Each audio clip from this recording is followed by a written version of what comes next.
Okay, good evening, everybody, and thank you for coming out to New York Racing Association Public Forum. Before we begin, I just want to thank all our friends at the National Racing Museum and Hall of Fame, most particularly Jennifer and Dan and Brian for their always great hospitality and getting us set up here and offering their space. We have 5 key people from NYRA that I will introduce to you, but first I want to go over the ground rules, so to speak. All of you were kind enough to RSVP on NYRA.com.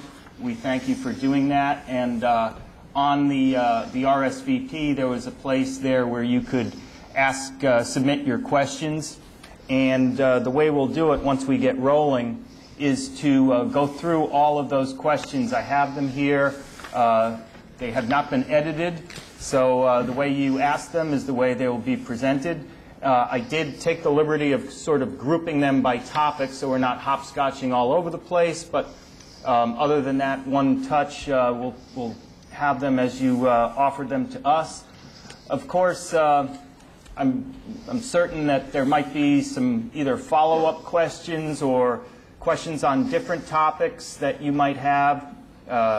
Assuming we have time at the end, and I'm sure we will, we'll have a wireless microphone when you can ask those questions. But we certainly wanted to make sure that those who took the time and diligence to RSVP and submit their questions got their questions asked. So we'll hit those questions first. To introduce everybody, on my immediate right is our CEO and President, Chris Kay. Next to Chris is David O'Rourke. David is our Vice President of Corporate Development. The man in the middle is Glenn Kozak, our Vice President of Facilities and Racing Surfaces. Next to Glenn is PJ Campo, our Vice President and Director of Racing. And on your far left is Pat Mahoney. Pat is our Senior Vice President of Parimutuel Operations. And before we get to the questions, I'd just initially like to turn it over to Chris. And Chris will go over what is, in his mind, a couple of the key things we've seen up to now here at the Saratoga meeting. Thank you, Eric. First off, welcome to all of you here who came out tonight. Thank you very much for coming and for braving the inclement weather.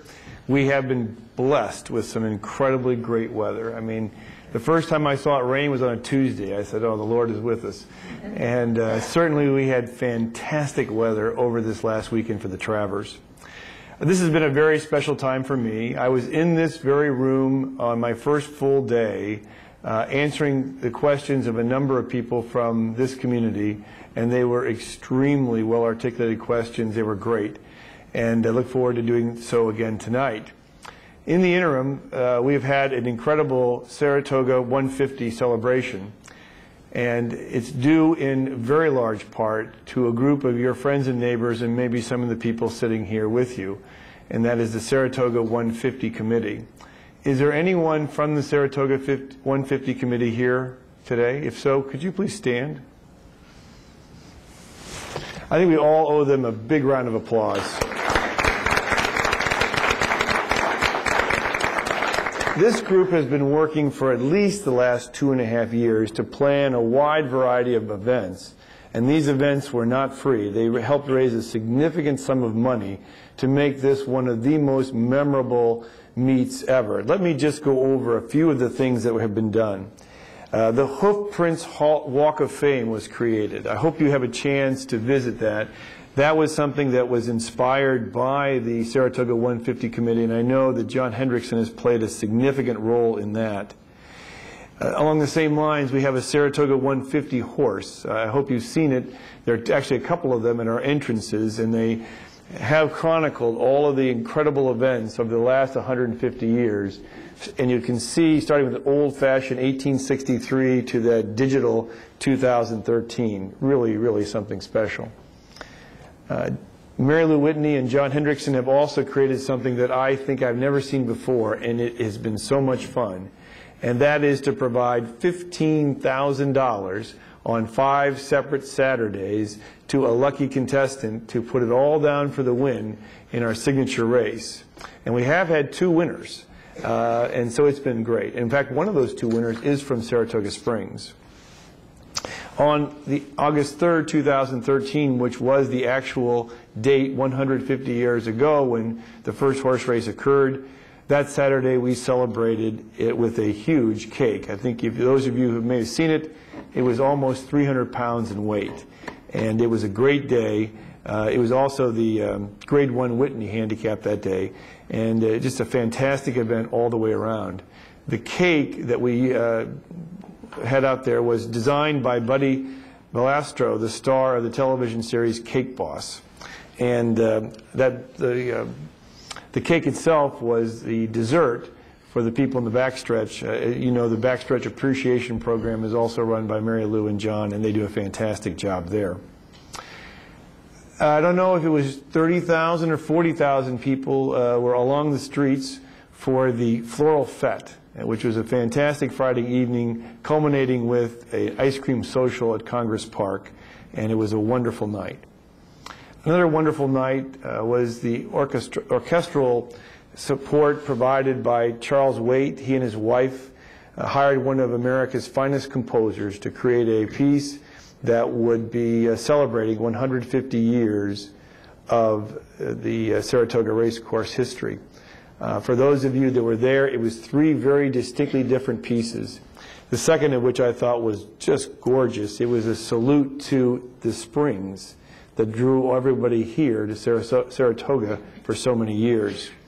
So, and finally, also just the day before, or 2 days before the August 3rd celebration, we had the opening of the Whitney viewing stand over the Oklahoma track. If you haven't been there, I encourage you to do so. We've also had a number of events for the fans. We had an open house where roughly 20,000 people came to hear Zendaya perform. And what I found so encouraging was that the description in the paper indicated there was an army of young girls and their mothers, hand in hand, walking into the race course like never before. What a great way to introduce a new generation of fans to our wonderful sport. I had my first exposure to the annual hat contest. I'm going to start doing neck bridges for next year's event. I couldn't believe the size and the expense of some of those hats. We also had Family Fridays where hot dogs and beverages were appropriate enough, $1.50. We had breakfast with the jockeys where I think 7 different jockeys were signing autographs throughout the morning. You may have seen that we have a new activity center or activity area. And every Sunday we've had an event called Taste New York where 8 to 10 companies based exclusively in New York with exclusive New York products come and sell their wares. So everything from soaps to perfumes to hot sauce and other mixes as well as bakery goods. If you haven't come, I encourage you to check them out this Sunday. We had International Day, a first, where we had in that same activity area about 9 different countries, all of which bringing some attention to their country to those of us who were here. We had Fabulous Phillies Days, where we raised over $100,000 for breast cancer research. It was a fantastic event. And one thing that I think is kind of near and dear to my heart, we had a Jockey Appreciation Day last Friday.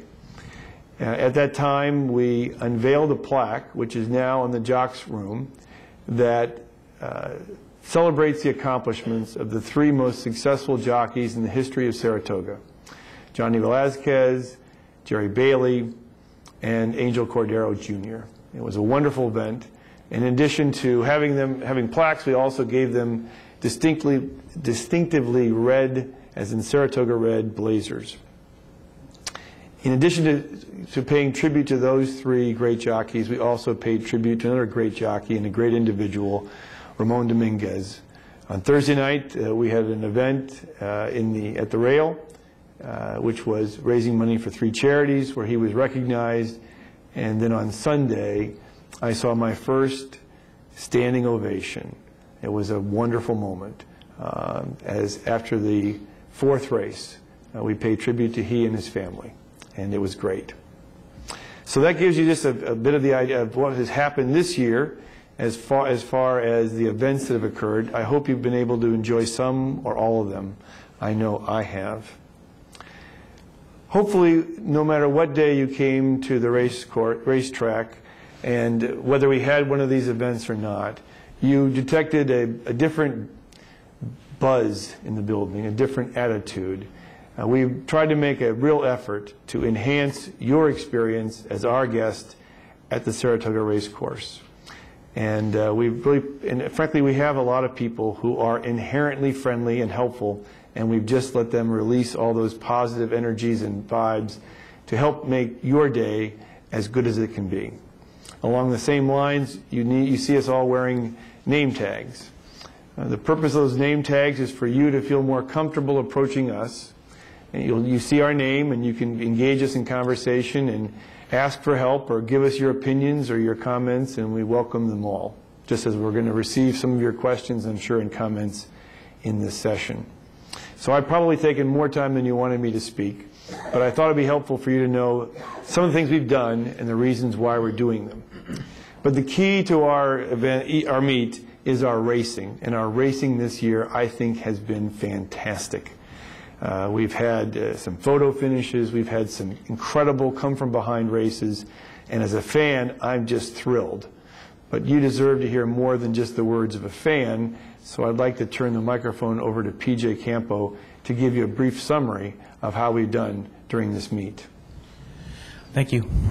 So today we finished our 34th day of racing. So we got 1 week left, and I'm pretty excited about how the meet has gone so far. I want to start off by saying, you know, on July 27th, John Velasquez had an amazing accomplishment by winning 694 races. And I've been coming here a long time, and surpassed Jerry Bailey and Angel Condero is just an amazing accomplishment, and we're very proud of him from NYRA. Also, the Sanford Stakes, which is our first 2-year-old stakes out of the 3, was won by a 2-year-old colt called Wired Bryan, who's a New York bred. And he received a $100,000 bonus because he broke his maiden at Belmont Park. He's trained by Mike Dilger, who's first-time Saratoga trainer, and owned by Ann Student Stable, which is Stu Subotnick. Princess of Silmar, a 3-year-old filly who actually wintered with Aqueduct all winter long and participated in some of our stakes and went on to win the Kentucky Oaks. She swept this 3-year-old filly stakes up here in the Coaching Club American Oaks, and then a very impressive performance in the Alabama. And I tell you, those owners, you know, everyone should be like that. They just had a good time and very excited to be here. Wise Dan, and what can I say about Wise Dan? I mean, we're very fortunate to have the Horse of the Year here. He's won the 4-Star Dave 2 years in a row. He carried 129 pounds, and their connections, I mean, Charlie Lepresti is just a class act. And to have him here at Saratoga for the summer is just, it's an amazing thing that we had him here for 2 years.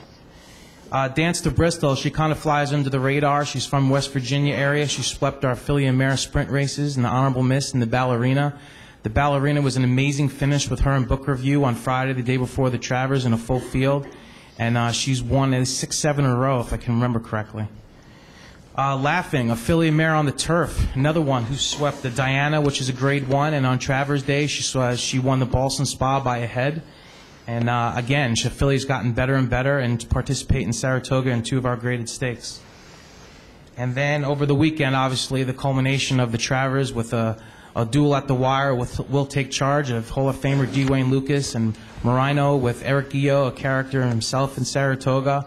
What a great finish, and almost 2 years in a row we are close to a dead heat. And then yesterday, obviously the filly and mare champion, Royal Delta. I mean, she's just very impressive. She has such a long stride, and if you guys ever get a chance to look at her, she's just an amazing, amazing mare. And, you know, after the Travers, everyone thinks we're done, but we have 6 graded stakes left for closing weekend. We have 4 grade 1s, and I tell you, the Woodward coming up on Saturday could be the best race of the year. It could be a preview of the Breeders' Cup Classic. I mean, we're looking at horses like Painter, Mucho Macho Man, Successful Dan, Cross Traffic, who was second in the Met Mile and won the Whitney, Flat Out, who won the Suburban, Rom the Greek, and Alpha, who was dead heated in the Travers last year. So we have an amazing card coming up for the weekend. I'm very proud to be part of this team, and the racing has just been par none since we've been here. All right. Sounds like good stuff for sure this weekend and in the weeks that have led up to now. And by the way, I forgot to introduce myself. I'm Eric Wing. I'm the Director of Communications and Media Relations. And it's time for me to start reading questions. So we'll start out with a question from a person who feels that there might be too many races, both per day and in general. The question is there any possibility of going to a 5-day race week or possibly back to just 6 weeks or maybe even 5 weeks to kind of condense things and perhaps improve the quality on a daily basis? Who would like to take that one, Chris? Okay. I think if the question is there a possibility, certainly there's a possibility. When we finish here, we're going to look at all the data that we've assembled during this meet and analyze what worked and what didn't, and what we can do going forward that would make it even better. It's a delicate balancing act. When I was here, my first day back in July, it seems like about a year ago, the questions came from the audience of a different tenure. It was of a different tenor, rather. It was, can you expand it? You know, you're not getting that many people coming in July at Belmont. Why don't you come up here July 4th? So this is a little bit different kind of question, but I think the answer is still the same. We believe the key to Saratoga's success is for it to be special. And I know there was a time when it was special for August, and then it was extended to a week in July, and it was still special, and it's now up to 40 days. It's still very, very special. And we'll evaluate after the meet whether we should change those number of days. Okay, kind of a